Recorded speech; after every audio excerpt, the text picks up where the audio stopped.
Dar știți ce a făcut Piedone? El a fost încarcerat pe 12 mai. Pe 11 mai a trimis la Economat, la dosarul de insolvență și e publicat în buletinul procedurilor de insolvență, a trimis o hârtie prin care primăria și AS-ul recunosc o datorie către Economat și practic se angajează ca în 32 de luni să le plătească patinoarele și acele tablete de care făceau atâta scandal. Adică cum a făcut scandal pentru acel subiect și după aia le-a recunoscut datoria ca să da, și l-a recunoscut în instanță. Și pot să vă arăt că o am și în tabletă, dar pot să vă arăt. E buletinul procedurilor de insolvență 8238 din 12/5/2022.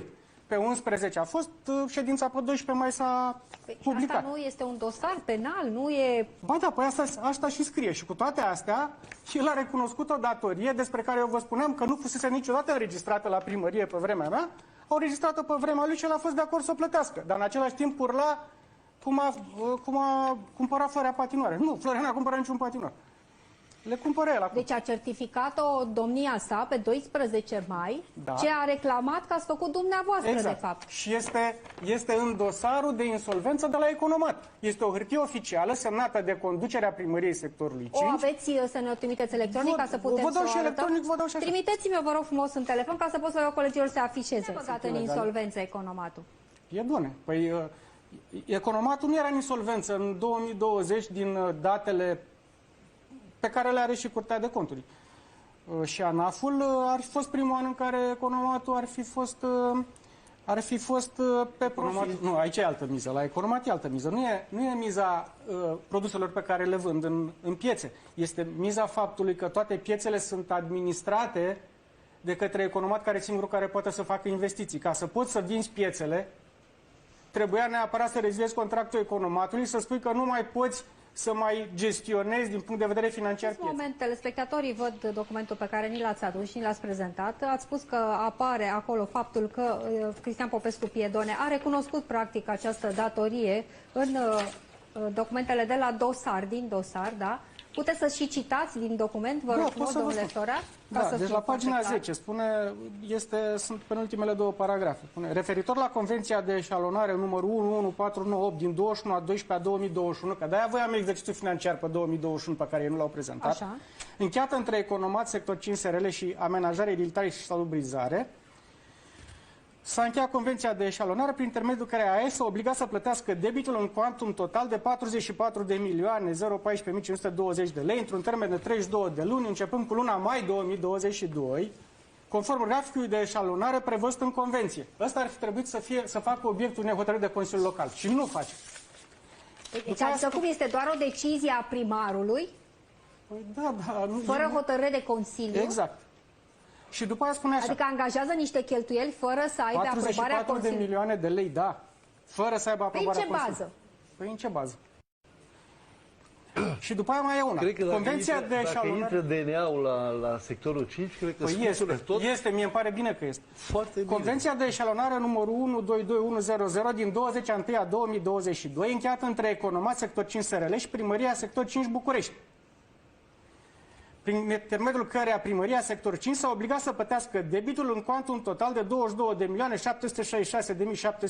lei într-un termen de 32 de luni. Dacă este un dosar penal pe rol și nu s-au lămurit lucrurile, cum să se angajeze primarul, nume personal, pentru că el pe persoană fizică, pentru că nu are aprobare de Consiliu, să plătească o datorie care este sub semnul întrebării? Exact. Când s-a deturnat filozofia Economatului în sine, cum îl știți și dumneavoastră, cum îl știu toți bucureștenii, ca un lanț de magazine pentru cei care au venituri mici? Știu că l-a creat fostul primar Marian Vanghelie. Când s-a deturnat de a ajuns Economatul așa o chestie mai ocultă, mai suspectă? Nu. Când? În perioada campaniei electorale din 2020. Deci în 2020, în perioada deci în timpul mandatului dumneavoastră dar după iunie 2020... Că dumneavoastră erați primar atunci, în 2020. Da. Deci dumneavoastră ați deturnat filozofia de Economat al magazinelor pentru săraci în Dacă eu n-am făcut o solicitare, n-am plătit un leu, nu sunt în niciunul dintre dosarele astea, cum era să le deturnez eu? Eu nici măcar nu mă Asta pronunț. v-ați întrebat. Cei care conduceau societatea Economat au luat această decizie. Da, fără să aibă din partea Fără să locală- aibă o cerere din acest trebuiau sens din să aibă- partea primăriei sau Consiliului Local. Păi, dar e grav, trebuia să vă ceară o Asta este obiectul dosarului de la DNA. Nu pot să vă spun mai multe. Bineînțeles că știu mai Am multe. înțeles. Și eu știu mai multe, de asta vă întrebam. Am pot înțeles. să vă spun. Deci este un dosar În acest moment, problema cea mai mare pe care are sectorul 5, miza imobiliară. De ce e miza imobiliară? Pentru că a fost pentru prima oară, pe vremea mea, când a existat un plan urbanistic zonal al întregului sector și este, de asemenea, un plan pentru dezvoltare. Lipsa de credibilitate a sectorului 5 a determinat rezilierea tuturor acestor contracte pe care noi le făcusem și rezilierea tuturor acelor planuri care ar fi adus zeci de milioane de euro în zonele defavorizate, din fonduri europene. A venit și pandemia, iar după aceea a existat un vacuum de comunicare, pentru că toată această campanie de denigrare a mea a avut ca scop două lucruri. În primul rând, să se spună, există dosare penale, trebuie reziliate toate contractele pe care le-a făcut Florea. Ele au fost reziliate, numai că ele au fost făcute întotdeauna cu supervizarea Autorității Naționale pentru Achiziții Publice și oamenii au câștigat în instanță și firmele pe care le-a adus Piedone au fost plătite și au făcut niște lucruri ilegale și acum trebuie să dea bani înapoi și n-au de unde. Asta e una. Și a doua, din punct de vedere personal pentru el, este faptul că a vrut cu orice preț să-și aducă copilul să-l lase moștenirea acolo. Dar orice dispoziție a primarului, Exact, da, asta vreau să ilegală, spun, da. secretarul Consiliului Sigur. Local ar trebui să sesizeze Exact, asta- prefectul da. și Da. o suspendă imediat.